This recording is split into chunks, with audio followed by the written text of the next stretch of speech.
Transcription number 137, total words 1000, speed 100 words per minute. Start. Before putting forward a measure of this nature before Parliament, we had given considerable thought to certain aspects of cloth prices as they exist today, and it is only because we felt that this is the only means now open to us which can to some extent act as a deterrent against high prices, and where it fails to do so would be able to absorb the margins of profit that go to the trade and industry that we sought to bring in this measure for the approval of Parliament. Sir, the factual position which has been described in the note might be summarized thus. The existing capacity of the mills is being utilized to the maximum possible extent. In fact, sir, in July, the production of textiles has been an all-time record of 500 million meters. Honorable members might say, well, if that is possible, why do you fear that there is going to be scarcity of cloth? In fact, I think it is the possible scarcity and the high prices that have induced these people to stretch a point and make the mills produce a little more, though certain factors helping to increase production have been accidental. Namely, in July, the working days have been the largest in number. The other fact is, sir, that we are not in a position within any measurable distance of time to increase the capacity of the mills, both in regard to its loomage, that is weaving, and in regard to its spindleage, that is spinning, because the loomage in the mills is frozen. We are not adding to the looms except for the recent decision that we have taken that we should add to the mills by way of automatic looms intended specifically for promotion of export of cloth, and so far as spindleage is concerned, that has been restricted to an increase over a period of 1.5 years to about 2 million spindles, the license for bulk of which has already been granted, and this decision had been taken on the basis of an estimate of consumption of 18 meters per capita during the 8th 5-year plan, and towards the end of it.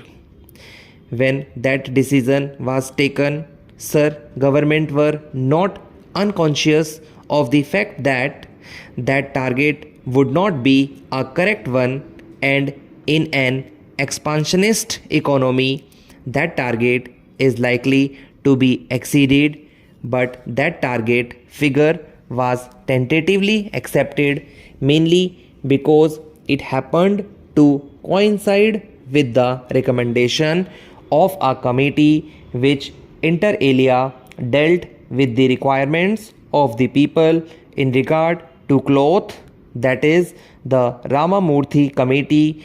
And therefore, sir, if the guilt is laid at the doors of government, I will have to plead guilty, namely that we were not in a position to envisage the rapid expansion of consumption. The figures that I have furnished to honorable members will indicate that while the consumption figures per capita last year, that is for 1995, would be below 16 meters, there has been a rise during the first half. It is quite likely that unless the price factor, the scarcity factor, and other factors operate to diminish the total consumption, the rate of consumption might increase.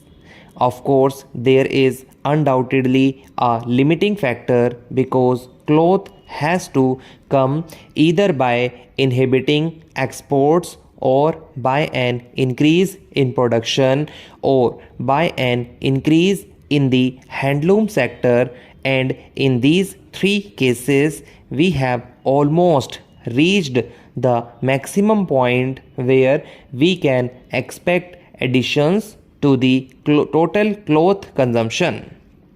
So it is possible that cloth consumption might go up to 17 meters and is not likely to go beyond that merely because of the fact that cloth will not be there.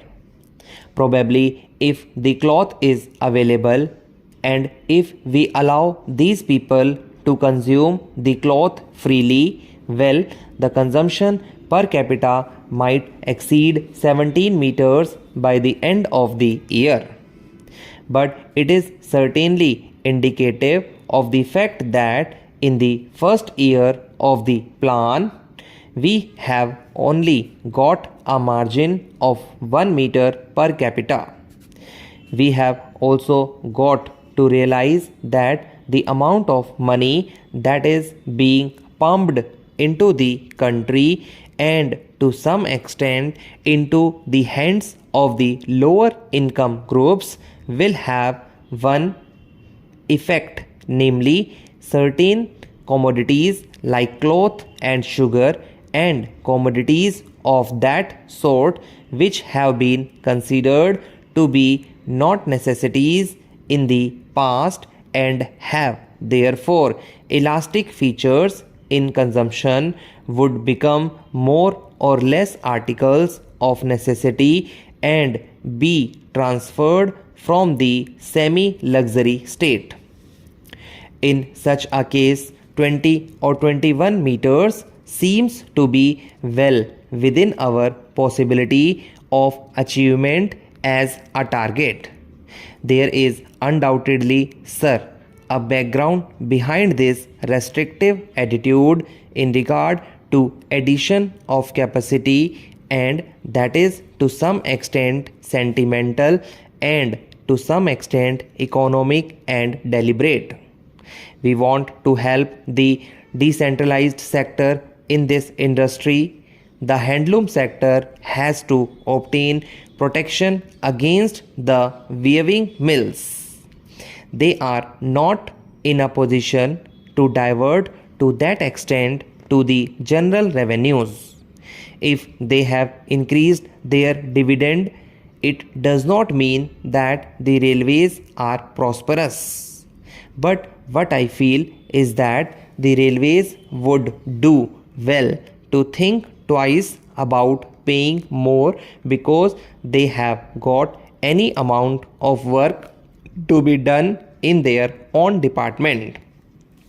The dividend was increased on the understanding that there would be no change in the rates of freights.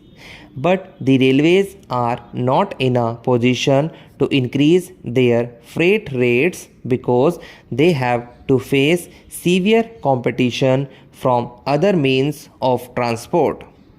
Moreover, an increase in the contribution to the general revenues may affect national development. Therefore, I suggest that they should reconsider the decision about their contribution to the general revenues. Sir, the railways are a curious combination of a commercial concern and a public utility organ. On the one side, they have to spend more and more on the comforts of the nation, and on the other contribute more and more to the national development.